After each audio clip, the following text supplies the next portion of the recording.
Hola, buenas noches. Un gusto verlos aquí en otra sesión de Viviendo con Diabetes. Vamos a tener un tema muy interesante que es la ayuda de la telemedicina, coordinada por el doctor José Dalma.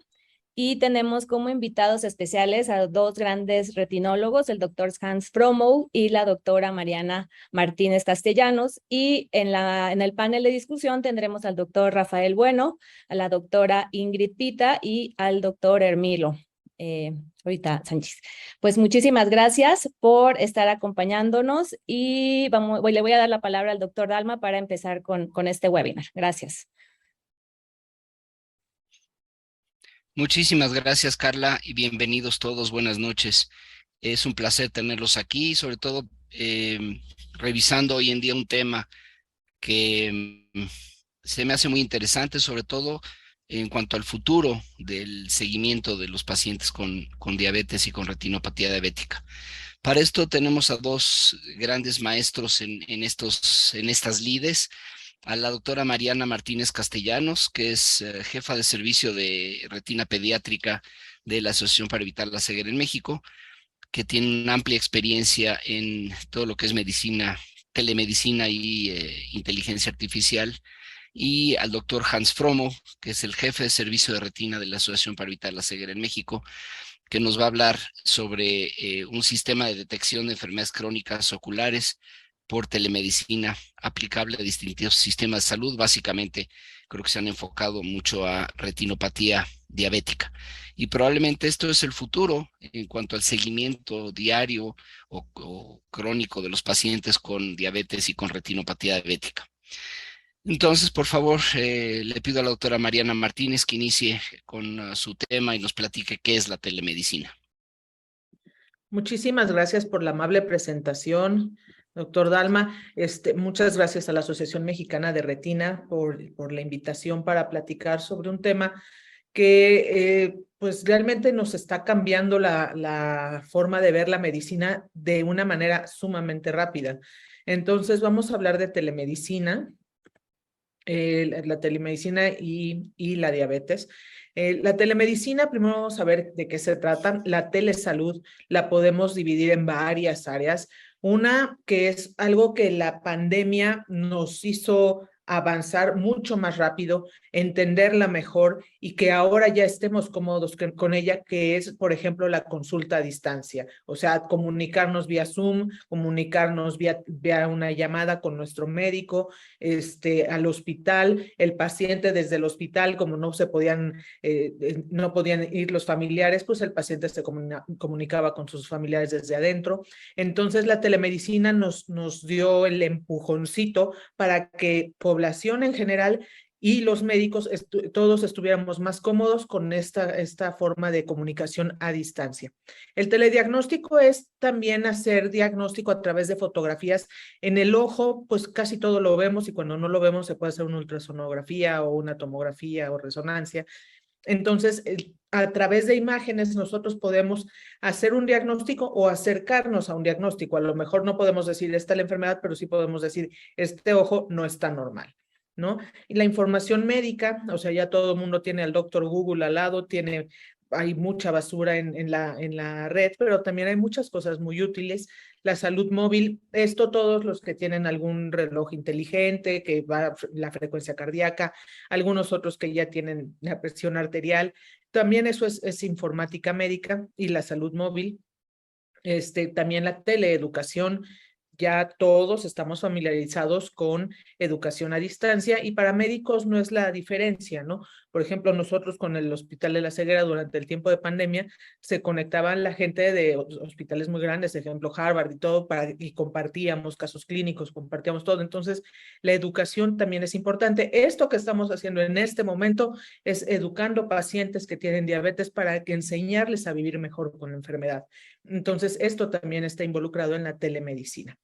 Esto pues no es algo nuevo, el primer reporte que tenemos de la telemedicina es de 1879, lo publicó el Journal, que es un journal que al día de hoy sigue siendo de la vanguardia en publicaciones, o sea, si se publica en The Lancet es como algo importante en medicina. Bueno, ellos publicaron que los yankees en aquella época, The Lancet es un journal británico, le decían a los estadounidenses yankees que tenían ya el teléfono.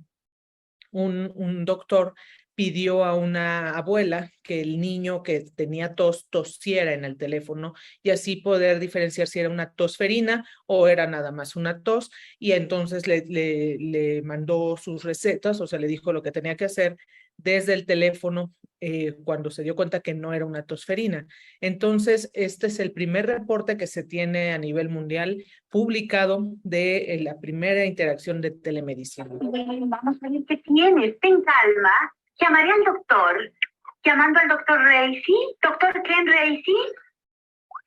Diga, señora Super, ¿tenemos enfermito en casa, acaso? Es Cometín, doctor. Creo que tiene el virus de Venus esta vez. ¿Virus de Venus? Oh, eso es contagioso. Vamos a ver, hijo. Te habla tu abnegado médico domiciliar. ¿Saca la lengua? Oh, a ti te creció más la lengua que la nariz. Esto pues es algo que ya estamos acostumbrados a hacer, y esto es una película de los Jetsons. Esta es unas caricaturas de los 60s y los 70s, y pues ahorita ya es nuestra realidad, ¿no? Nosotros, por ejemplo, yo trato mucho con niños, tomamos algunas imágenes con teléfonos celulares y usando una lente, y podemos nosotros tomar una imagen que es algo que se hace de forma pues económica, o pues bueno, casi todo el mundo tiene acceso a un teléfono celular y con una lente especial. Ya hay varios médicos oftalmólogos entrenados en hacer esto para enviar las fotografías, y ahorita estamos en un programa para entrenar a no oftalmólogos, personal de salud que sea médico o enfermera, para poder hacer lo mismo. Y en el caso de esta enfermedad en particular, pues tenemos una aplicación que ya estamos pues ya por lanzar, en donde te da no el diagnóstico, pero sí la imagen que se tiene es normal o es anormal, ¿no? Hay algunos programas de telemedicina que se usan en México. Este es del Hospital del Instituto de Oftalmología de Querétaro. Prosperia, que es una empresa, eso ya es como una empresa privada. En algunas farmacias, en algunas ópticas ya tiene también cámaras de fondo de ojo para tomar fotografías e identificar retinopatía diabética y glaucoma.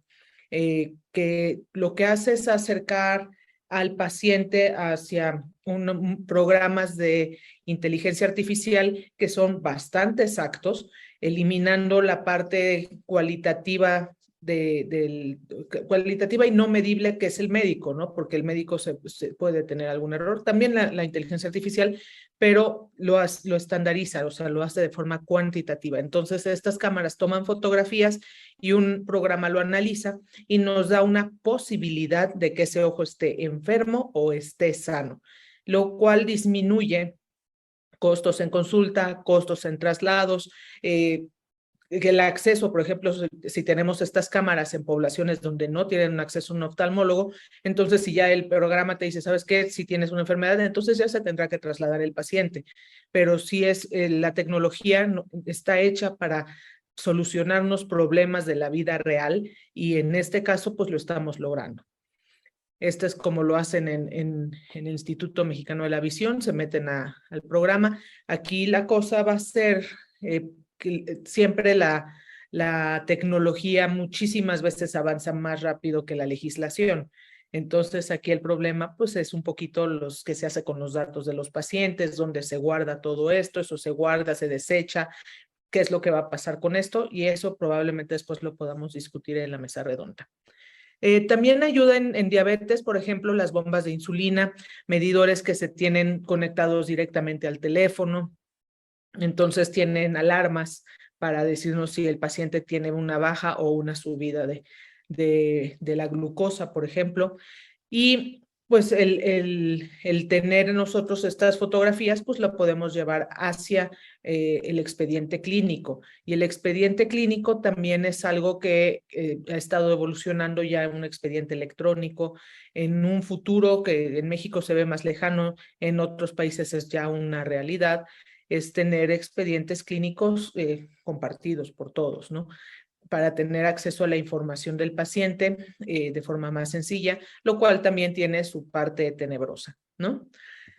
Esta es otra forma de que tenemos de inteligencia artificial. Esta es una aplicación, se usaba, son dos. Una es esta para alineación de los ojos, para descartar estrabismo, que también se usa para comunidades en Asia, Sudeste Asiático y en África para localizar estrabismo. Tenemos otra aplicación, en esa estuvimos participando del Hospital de la Ceguera, en donde lanzamos un flash y se toma una foto para descartar en algunos niños que tengan leucocoria o en adultos que tengan catarata. Nos da un reflejo de fondo y podemos descartarlo con un teléfono celular normalito.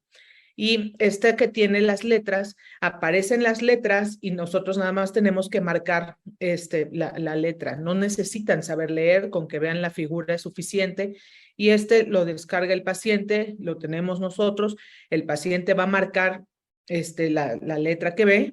Lo hacemos a veces en niños, a veces en adultos. Es mucho más fácil en los niños porque pues, están más acostumbrados a los teléfonos celulares. Las personas ya mayores cuestan un poquito de trabajo, pero se llegan a adaptar. Y si les baja 2 líneas de visión, al médico le llega una alerta de a tu paciente le bajó la visión, tiene que acudir a consulta. Esta es una forma en que lo hacemos. Este es con un niño. Entonces le damos la aplicación. Le pedimos que lo vea en el teléfono, es un niño que tiene dificultad visual, y entonces él solito lo empieza a darnos la agudeza visual que tiene. No es una agudeza visual estandarizada, pero sí es una forma de darnos cuenta si el paciente está viendo o no, y desde su casa cada semana puede hacerse la prueba para estar haciendo esto. Esto es lo que les decía, este es el Iris Registry. Este es un registro que tiene la Academia Americana de Oftalmología. Llevan 150 millones de registros en imágenes de 37 millones de pacientes. Es una realidad, ya esto está registrado. Las imágenes de los ojos de toda esta gente está ya guardada, con diagnóstico, con tratamiento, con todo. Entonces, le doy espacio al resto de mis compañeros para seguir platicando sobre telemedicina y nos vemos en un ratito en la mesa redonda. Muchas gracias. Muchas gracias, Mariana. Padrísimas tus imágenes. Ahora quiero invitar al doctor Hans Fromo a platicarnos sobre su experiencia en los proyectos que él ha hecho de telemedicina. Adelante, Hans, por favor.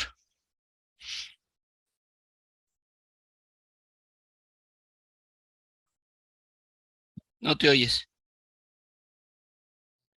Perdón. Pues decía que muchas gracias a ti y a la... ahí se ve bien, ¿verdad? Sí. Muchas gracias a ti y a la doctora Carla Pérez y a todos mis compañeros que vamos a estar platicando de esto y a la Asociación Mexicana de Retina para hablar de esto que es importantísimo y como lo comentó ahorita Mariana, pues es el futuro de, no creo que no de toda la medicina, pero sí una herramienta muy útil que cada vez se está extendiendo, que cada vez se está cobrando intereses económicos importantes y que debemos de ponerlo en su justo medio.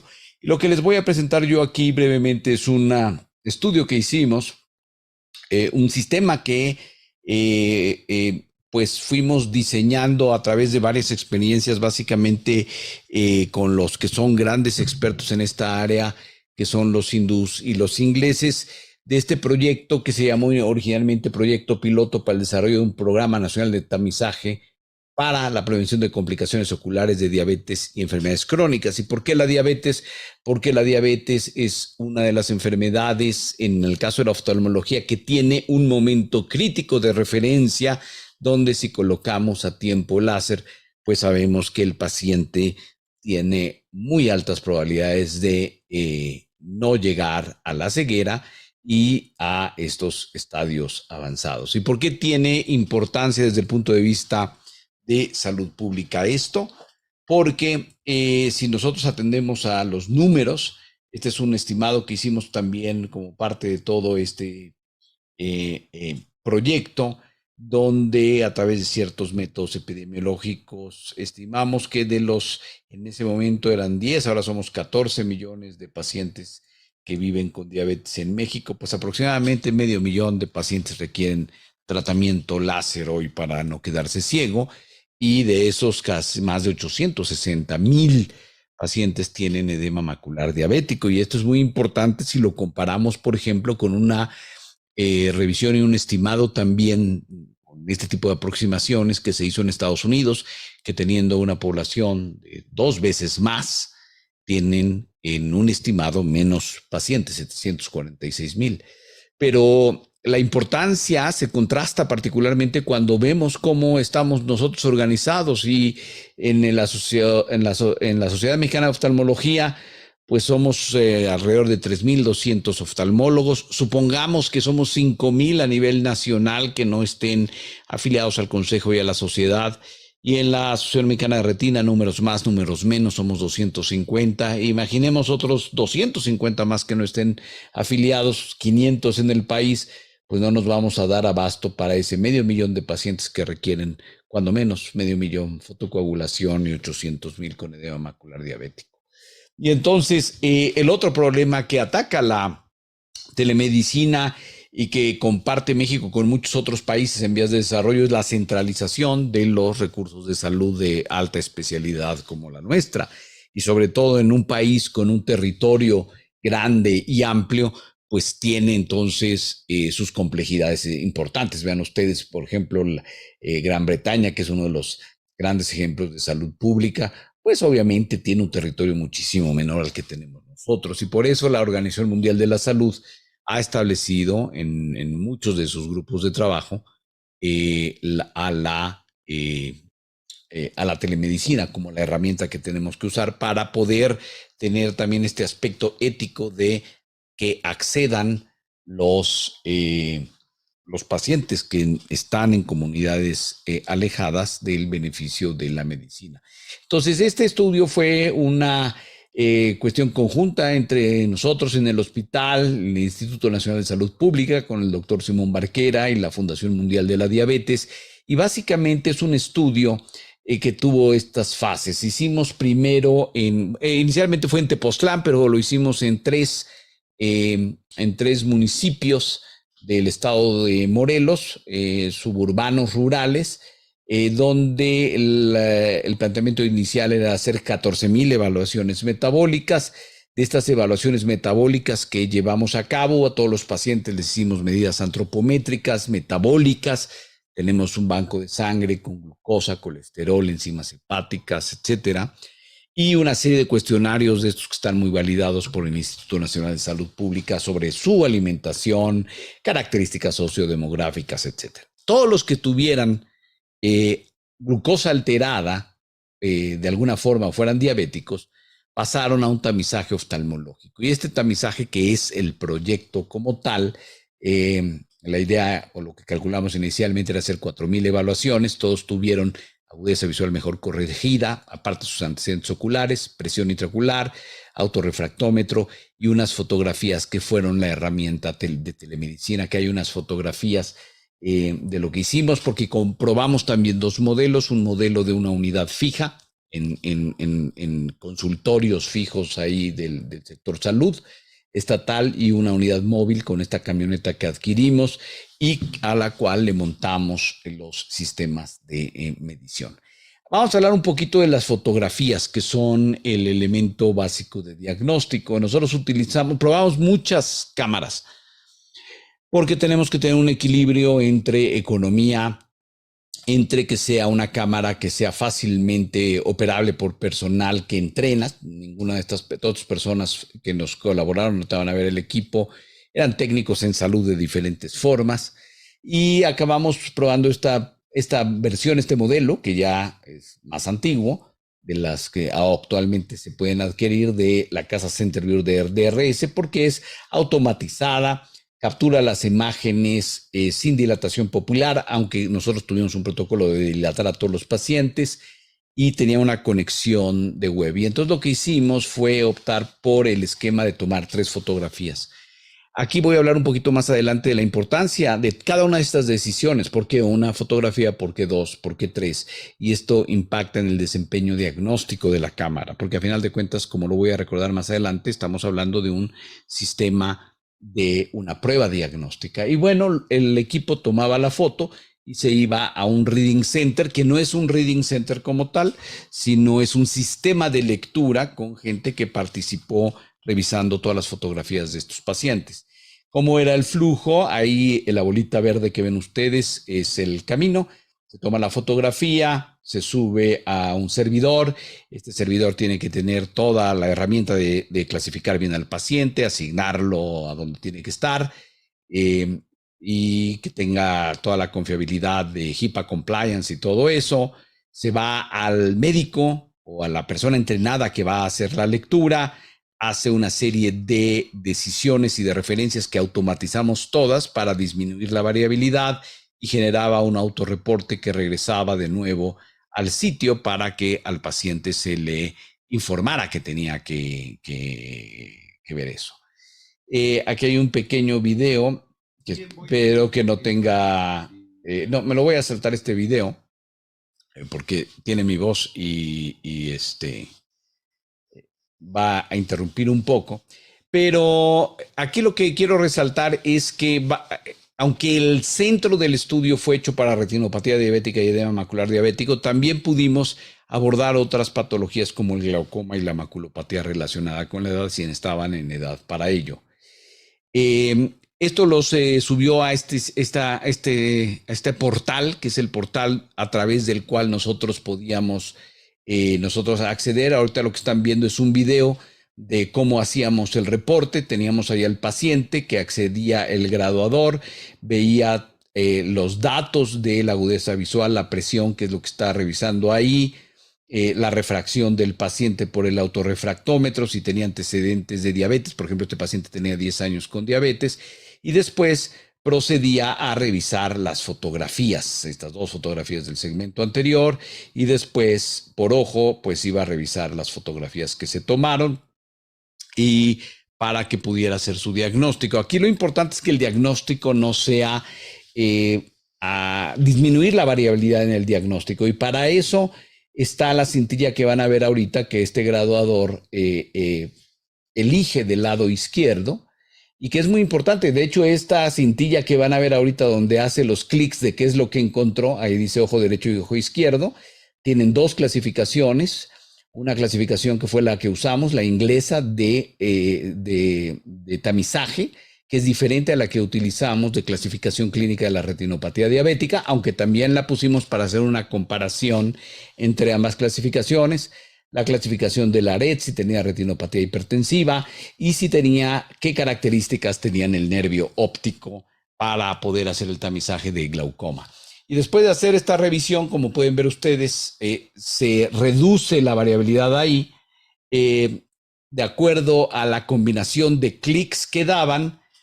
Al final da hecho al paciente siguiente y automáticamente generaba el reporte con la recomendación de lo que hay que hacer. Aquí, por ejemplo, podía poner una nota: requiere revisión anual y control metabólico, particularmente porque en retinopatía diabética, antes de tenerse que poner láser, pues únicamente lo que tenemos que hacer es recomendar el control metabólico. Entonces se sale uno ahí, y si ahora vemos a los reportes, abrimos el reporte ya en PDF automático, y se ve ahí lo que se contestó.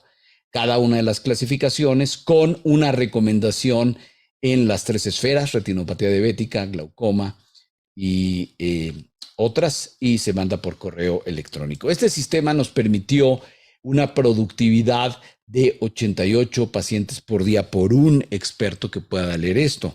Entonces eso nos ayuda. Y la última parte es que los pacientes que tuvieran necesidad de revisarse, pues los enviamos, o la idea era enviarlos al hospital de la ceguera. Entonces, el estudio pasó por varias fases. Ahorita voy a hablar de esta fase 1 del estudio de sensibilidad y especificidad, del instrumento de medición y de la estrategia. Son 2 cosas. Y la etapa 2, que es la que les acabo de platicar, que fue el estudio de campo.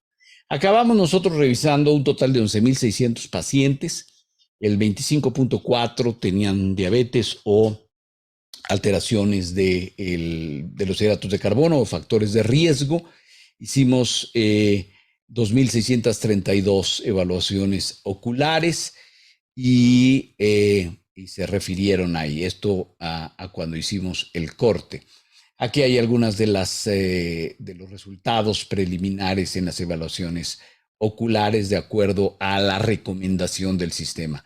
No presentaba lesiones que requirieran una evaluación actual por el especialista, requerían evaluación estrecha o que ya debería de ser referido en cada una de estas tres. Les paso algunas fotografías para que vean el ambiente. Ahí está el consultorio móvil. En el consultorio móvil también subimos ahí una de las cámaras que teníamos y en comunidades un poco más apartadas llegábamos. Entonces, se pudo hacer, les digo, 11.500 pacientes con evaluación ocular arriba de 2.000 y dio lugar a algunas publicaciones. Tuvimos un primer lugar como resultado de publicación en el Preventing Chronic Disease Journal, que es de la CDC, y aparte ahí anidamos otro estudio de pigmentos maculares que no voy a hablar. Pero entonces, aquí importante, la etapa 1, el estudio de sensibilidad, la 2 esto, y la tercera que fue expandir la estrategia. Eso lo logramos hacer durante el gobierno pasado, con un compromiso, la verdad, muy importante de la doctora Mercedes Juan y del doctor José Narro, que lo hicimos dentro de este Consejo Nacional para el Tratamiento de Enfermedades Oculares y Prevención de Ceguera, que es un consejo asesor de política pública para el secretario de Salud, y en este gobierno pues no ha sesionado una sola vez, no ha sido convocado por el secretario. Lo que quería recalcar al final, que es muy importante, es que todas las estrategias de telemedicina son pruebas diagnósticas. Y cuando decidimos usar una de ellas, una cámara, si a esta estrategia de telemedicina, que es la siguiente parte, se le incorpora la parte de inteligencia artificial para hacer el diagnóstico y que no sea un graduador humano el que diga está sano o no está sano, todo eso siempre se tiene que medir y le tenemos que pedir a los sistemas que estemos evaluando, incorporar, utilizar cuál es la sensibilidad y la especificidad de esto.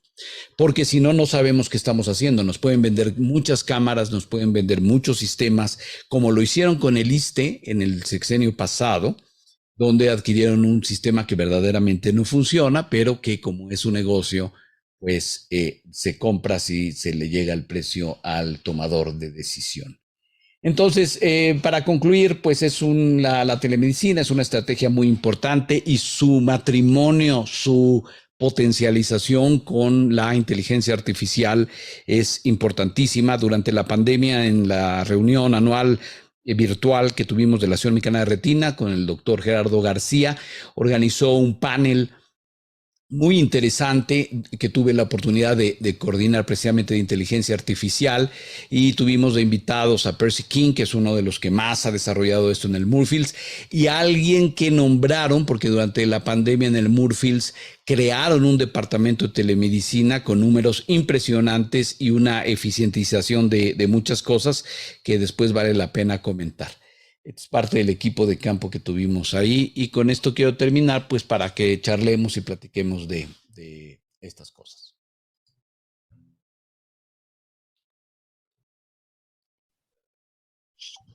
Muchas gracias, Hans. Gracias, Mariana. Está abierto el chat preguntas, pero mientras me gustaría empezar con algunas preguntas bastante genéricas. Primero una pregunta a los que están aquí en el panel. No sé quién quiera responder. La telemedicina obviamente ya existe, ya la estamos usando, la vemos todos los días, pero esto en particular, en cuanto a la retinopatía diabética, ¿dónde ven que esto va a estar en unos 10 años? O sea, ¿cómo ven esto en el futuro próximo? ¿Cómo va a ayudar esto a los pacientes? ¿Cuál creen que va en México a ser el rol el particular de esta tecnología en el cuidado de nuestros pacientes, de los pacientes diabéticos con retinopatía diabética? Bueno, yo creo que la tecnología eventualmente va a ir haciendo más accesible el costo de cámaras se tienen que estandarizar y es muy probable que así como en las farmacias están médicos de farmacia, es probable que no esté tan lejano el día que haya cámaras para diagnóstico temprano en farmacias o en ópticas. De hecho, hay algunas que ya lo hay para, para un diagnóstico más temprano. Aquí lo importante sería también ver cómo se va a hacer llegar esta tecnología a poblaciones más lejanas que no tienen ni siquiera acceso a Internet, ¿no? Que ya también el Internet irá creciendo en el área que abarca las comunidades que tienen acceso a él, que es parte primordial de la telemedicina. Sí, Hermilo. Yo creo que aquí algo que puede ser fundamental para el futuro de esta tecnología, primero que no sea caro, que sea realmente portátil, como por ejemplo conectado a un teléfono celular que es muy accesible. Según otra opción, otro punto importante, que pueda ser tomado por gente que no sea o no sea demasiado técnica en eso, ¿no? Es decir, que no tiene que ser un médico, no puede ser, o sea, puedes entrenar a cualquier persona que pueda manejar un celular, ¿no? Que solo tiene que poder enfocar la cámara. Y para que realmente funcione, pues que esté unido, ya lo dijo Hans, a un programa de inteligencia artificial que pueda decir, este paciente sí tiene tales datos para que requiera tratamiento. Quizá el objetivo o para que realmente funcione es que nos muestre qué pacientes realmente tengan que ser trasladados al sitio donde va a recibir atención. Y no tanto que un experto esté dedicando tiempo para hacer la lectura, más bien que ese experto utilice ese tiempo para tratar a la gente que ya se detectó y se le manda a su centro, ¿no? Ese sería el futuro que yo creo que valdría la pena, que por ahí funcionaría esto, ¿no? Rafa, doctor, bueno, ¿qué ventajas le ves a este sistema desde el punto de vista del paciente? O sea, ¿qué va a sacar el paciente de esto y qué desventajas le ves a este tipo de sistemas desde el punto de vista del paciente? Gracias, Pepe, por la pregunta. Y sí, yo hace un tiempo he estado muy inclinado a la telemedicina y he tenido la oportunidad de participar en algunos proyectos con algunas compañías, especialmente con una compañía en España que desarrolló un proyecto de telemedicina para detección de enfermedades en la retina y pues sí, tenían un sistema de fotografías y enviaban a nosotros como colaboradores a hacer esa lectura con unas planillas que prácticamente ya estaban precargadas para detectar esto. ¿Cuál es la ventaja entonces? Pues que más pacientes tengan acceso a la atención especializada. Somos, como lo dijo Hans hace un momento, muy pocos oftalmólogos y muchos menos retinólogos en el país, y la extensión y el territorio y la población que requiere tener acceso a medicina especializada es muy alta. Desafortunadamente, el Sistema Nacional de Salud es insuficiente para atender a todos esos pacientes. Entonces, esa misma es la desventaja. La ventaja es que el paciente tenga el acceso y que pueda tener un tamizaje para que pueda enviarse a el que necesita el tratamiento de manera oportuna en esa ventana terapéutica crítica, a atención, a fotocoagulación, para prevenir la ceguera por diabetes. Pero la desventaja es que tengamos la cobertura suficiente y que el Sistema Nacional de Salud pueda tener la adquisición de estos sistemas que son costosos y que se pueda hacer una implementación en comunidades remotas. Pero creo que no es algo que va a pasar, sino es algo que se necesita hoy, como en otros países, como lo hemos visto en la India principalmente y en otros países donde ya se han implementado técnicas, estrategias de telemedicina. Entonces yo creo que México tiene que ser pionero en esto y nosotros tenemos la responsabilidad de abordar estas vías de diagnóstico y de tratamiento para poder ayudar a nuestra población de los pacientes que viven con diabetes. Gracias.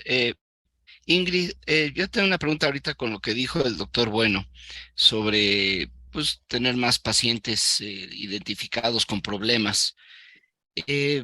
Una vez que se identifican los problemas, y viene el otro problema grandote que es, ok, ya que tienes problemas, ahora cómo los tratamos. O sea, ya que se identifica pacientes que requieren tratamiento, no sé qué tipo de estrategia se requiere para manejar este volumen de pacientes que se pueden presentar, ¿no? ¿Quién es responsable de hacer esto? Es bastante complicado, ¿no? Porque ahorita sí hemos estado teniendo problemas en el sistema de salud pública. Desgraciadamente con la pandemia, pues muchas áreas de oftalmología cerraron o perdieron, pues algunas, digamos, contratos, ¿no? De recursos y de consumibles y muchos pacientes se han estado retrasando. Entonces, en teoría, una vez que se identifican los pacientes, tendríamos que referirlos hacia su unidad de salud pública, ¿no? Pero afortunadamente existen las fundaciones y los hospitales en donde se pueden tratar a los pacientes de una manera pues más económica o más accesible y más rápida que esperar la atención en un sistema de salud pública que actualmente con la pandemia sí se vio saturado. Entonces, yo espero que en un futuro podamos tener el acceso a la atención un poco más rápida y quizás también esperando que se vuelvan a implementar algunos programas que ya se tenían previamente, ¿no? Es un poco complejo. Además de que también afortunadamente hemos tenido el apoyo de los laboratorios que luego hacen pues sus campañas de detección y también aportan algunas situaciones como son inyecciones o lentes intraoculares. Yo creo de veras que echar a andar un sistema de estos, si funciona muy bien y identificamos a muchos pacientes con los problemas de diabetes como nos gustaría poder hacerlo en etapas tempranas, que para evitar una ceguera, necesitamos hacer algo para evitar esa ceguera, ¿no? O sea, una vez que le identificamos al paciente, tenemos que poderle ofrecer algún remedio.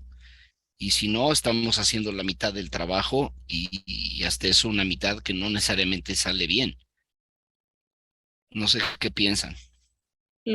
Lo que sí es que, bueno, una vez que se concientiza al paciente sobre una patología que ya tiene a nivel ocular, es un poco más fácil que el paciente busque la accesibilidad al tratamiento.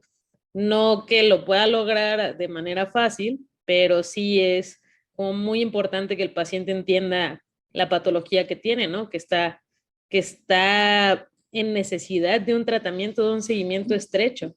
Se lo dé, pues, gratis o no, ¿no? Ahora, ¿qué rol puede tener la telemedicina? No solo en la detección ya de estos problemas, sino en el tratar de evitar que estos problemas sucedan. Sí, o sea, ¿cómo usamos estos sistemas de telemedicina para educar al paciente de que se cuide de su diabetes, de que atienda su problema de base, ¿no?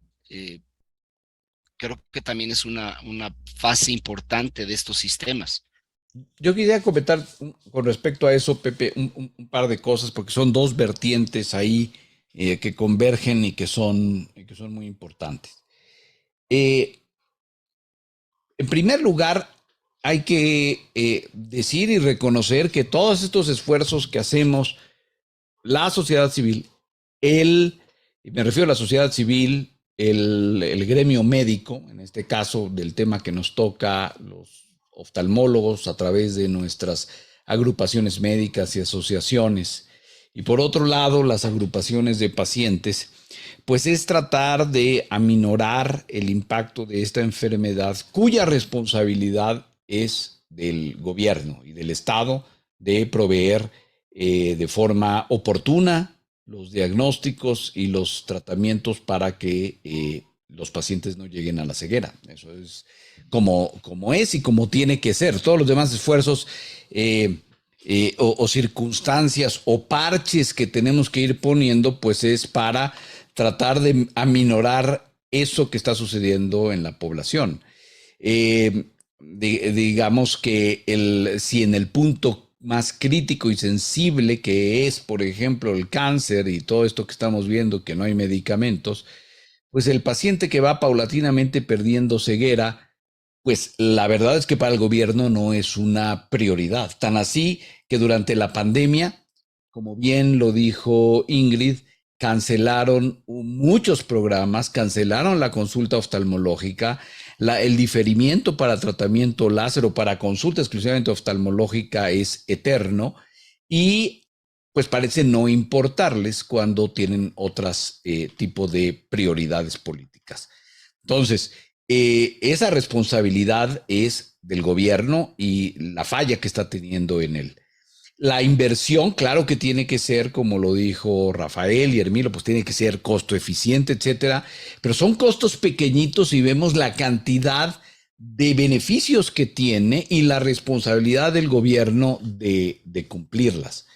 Entonces, las IAPs, pues tenemos las fundaciones, las IAPs, pues hacemos nuestra parte en la medida de nuestras posibilidades, recordando que no recibimos ningún tipo de apoyo para hacer este tipo de programas. Y la otra vertiente que estás diciendo que es importantísima es la educación del paciente, la concientización hablando particularmente del caso de retinopatía diabética, del control metabólico, que esa es la pandemia mayor a nivel global que tenemos. En esto que les dije que la última etapa del sistema que les presenté era la referencia de los que tenían que ser tratados a la ceguera, conseguimos que esos pacientes, cada semana los sábados, les enviamos un camión a sus pueblos, a sus comunidades, para tempranito, que se subieran ahí con un familiar, citábamos 25 o 30 pacientes, y el camión, la avenida La Ceguera, la revisión, un lunch y el regreso, les costaba a todos 50 pesos. Y de veintitantos, 25 que nos confirmaban, llegaban 7 pacientes, llegaban 6 pacientes. Entonces, todo el sistema, pues muy bonito, los números, etcétera, pero ¿en qué estamos incidiendo? En ese porcentaje pequeñito, porque tal vez lo que fallamos fue transmitirle al paciente la necesidad de ir a revisarse, o tal vez lo hicimos en un día equivocado, donde vendían o donde hay mercado, porque era una población urbana ahí. Pero yo creo que toda esta esfera adicional del paciente, de su realidad, de su circunstancia económica, pues cuenta muchísimo, ¿no? Yo creo que no tiene que ser gratuito, pero sí tiene que ser accesible y que tengan cerca de sus comunidades las opciones de hacerlo, ¿no? Y por eso la alerta a todos los sistemas que no tienen un soporte científico de sensibilidad y especificidad del método, del diagnóstico, porque desafortunadamente, como lo dijo Mariana, pues ahora vemos cámaras que están ahí en Costco o en muchos lados, ven algo raro y eso no es telemedicina. O sea, telemedicina implica la acción clara del diagnóstico y la referencia temprana donde tiene que ser atendido el paciente para poderse hacer. Lo demás son pues negocios alrededor de esto, ¿no? Sí, Mariana, quería decir algo. Sí, en el 2016 publicamos nosotros un estudio, no con retinopatía diabética, sino con retinopatía del prematuro, sobre el costo de ceguera de los pacientes. Entonces, hicimos un estudio de cuánto le costaba al Estado poner un sistema eficaz de detección temprana y cuánto le costaba a los que pagamos impuestos un solo paciente ciego. Un solo paciente ciego al año son más o menos 1.200.000 pesos en impuestos, y eso lo multiplicamos por los años que vayan a vivir, y por el número de ciegos que tenemos, que claramente por diabetes son muchísimos más que por retinopatía del prematuro. Y a eso se le tiene que sumar lo que deja de trabajar el paciente, lo que dejan de trabajar los familiares, lo que llegan a invertir en terapias alternativas y cosas que no sirven. Hay familias que se desfalcan completamente por terapias alternativas. Entonces, sí es importante tener un buen protocolo de tamizaje, un buen protocolo de prevención, porque a la larga no solamente es el problema de salud del paciente, el problema social del paciente, de quién lo cuida si se queda ciego y todo esto, sino que también el problema económico para el país como un país que está manteniendo a personas que pues dejan de trabajar. Entonces, sí, parte del motivo de las sociedades médicas y todo es fomentar que en el gobierno se tomen medidas que funcionen para tener una sociedad más saludable, ¿no? Muy bien. Hermilo, ¿quiere decir algo? Tienes el micrófono Sí, apagado. sí, ya está. Sí, pues te comentaste hace un momento de que este tipo de detecciones a distancia tiene que haber una respuesta o la capacidad para poder manejar el problema integral. De nada va a servir decir, bueno, tantos pacientes tienen su retinopatía y que vengan a tratarse si no hay forma de que lleguen al sitio, si no hay el transporte o si no están consultados o si el paciente o la institución o el gobierno no le interesa hacer este seguimiento, ¿no? Yo he tenido la oportunidad de trabajar en campañas de detección de diabéticos con el objetivo de buscar pacientes que requieran tratamiento, aplicarles el tratamiento y en algunos casos operarlos. Y empezamos a revisar y esto pues se multiplica tremendamente. Y entonces tenemos más casos de vitrectomías que hay que hacer, más casos de pacientes. A eso hay que sumarles todos los casos de cataratas que hay que también tratarlos, los pacientes que requieren problemas de glaucoma. Solamente en una campaña buscando exclusivamente diabéticos salen un montón de otros problemas. Y el gran reto y el área de oportunidad es cómo resolver estos problemas integralmente, ¿no? Y el problema es que el paciente, pues tenemos el problema de educación, que si no nos llevan de la mano a un sitio donde nos va a dar el tratamiento gratuito, simplemente pues me quedo igual en mi estanque y prefiero quedarme ciego. Esa es la triste realidad, ¿no? Aquí la telemedicina pues tendría un factor que ayudaría a detectar más fallos pacientes, pero tiene que ir en conjunto, tiene que ir de la mano con una capacidad de respuesta y de realmente resolver el problema. De nada sirve darle su diploma, usted tiene retinopatía diabética, debe tratarse, si no le damos el instrumento o las herramientas para que pueda pues, ser tratado el paciente y solucionado el problema, ¿no? Muy bien. Sí, Mariana. También está la legislación, lo que ya decía, ¿no? Que la tecnología está avanzando mucho más rápido de lo que está avanzando las leyes, ¿no?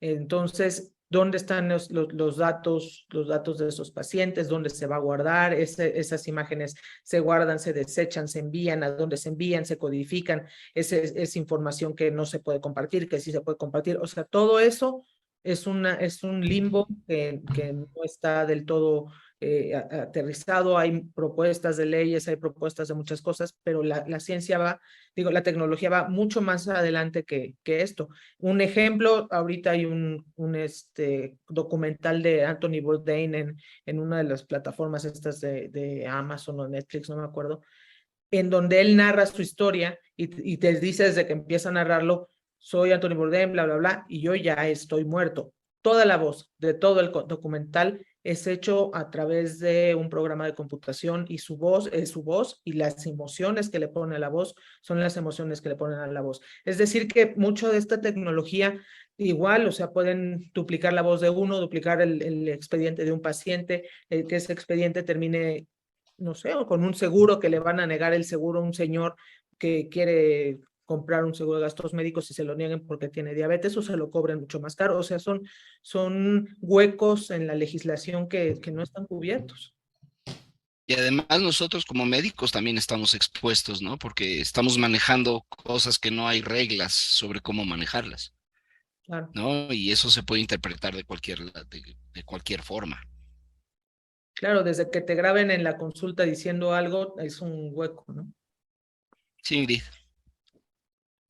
Sí, al final de cuentas creo que el tener imágenes, videos, telemedicina, audios y todo puede generar un poco la forma en la que vemos a los pacientes. Al final de cuentas, pues sabemos que el aviso de privacidad lo tenemos que tener en todos los consultorios, en todas las clínicas, y el estar mandando también las imágenes a que alguien más las consulte o algo, también podría incurrir en una falta al mismo, sin que el paciente lo autorice, obviamente.